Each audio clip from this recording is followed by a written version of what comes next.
আসসালামু আলাইকুম। ঢাকা থেকে বিএনপির পক্ষে মনোনয়ন দেওয়া হয়েছে সানজিদা তুলি। উনি মায়ের ডাক নামক একটা মানবাধিকার সংস্থা বা একটা সংস্থার প্রধান। উনি শেখ হাসিনার আমলে গুম নিয়ে যথেষ্ট পরিমাণে কথাবার্তা বলেছেন। তার নিজের ভাই গুম হয়েছে, সেই হিসেবে উনি গুমের ব্যাপারে অনেক কিছু করার চেষ্টা করেছেন ভাইকে উদ্ধারের জন্য।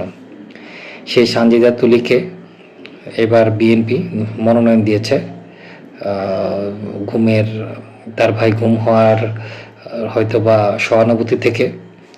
কিন্তু আশ্চর্যজনক ঘটনা হচ্ছে, এই তুলি যতটা না মানবাধিকার কর্মী, যতটা না রাজনৈতিক কর্মী, তার চেয়ে বড় হচ্ছে নারীবাদী। এই তুলি রাজনীতি করেন, উনি রাজনীতি কিভাবে করতে হয় সেটা জানেন না।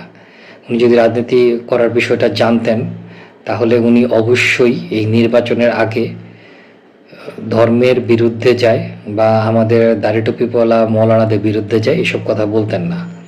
উনি যতটা না রাজনীতিবিদ, তার চেয়ে বেশি হচ্ছে যে একজন নারীবাদী। আর এই নারীবাদী তুলি আমি নিশ্চিত যে যে পরিস্থিতি তৈরি হয়েছে, এতে তার নমিনেশনটা আসলে বিএনপি দেবে না। আর এখানে এই আসনটাতে যদি তুলির বিপরীতে আছেন আরমান, মীর কাসিমের ছেলে, যদি তুলি আসনে প্রতিদ্বন্দ্বিতা করেন তাহলে আরমান আসলে খালি মাঠে গোল করবেন, অর্থাৎ কোনো প্লেয়ার থাকবে না, গোল করবেন। তুলি কোনো প্লেয়ারই না, একটা দুধভাত প্লেয়ার।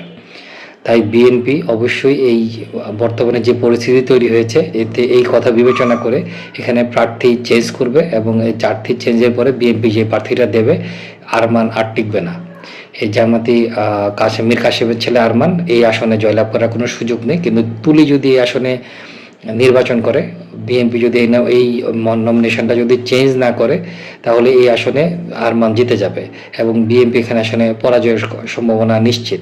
আর তুলির যে বিতর্ক জড়িয়েছে, সেই বিতর্কের পরে তুলির আর জয়ের কোনো সম্ভাবনাই নেই। অতএব বিএনপি অবশ্যই এই ব্যাপারটা বিবেচনা করবে। আর তুলিও যদি রাজনীতি করার ইচ্ছা থাকে, ভবিষ্যতে এই সব বিষয় নিয়ে কথা বলার আগে ভেবেচিন্তে কথা বলবে। ধন্যবাদ।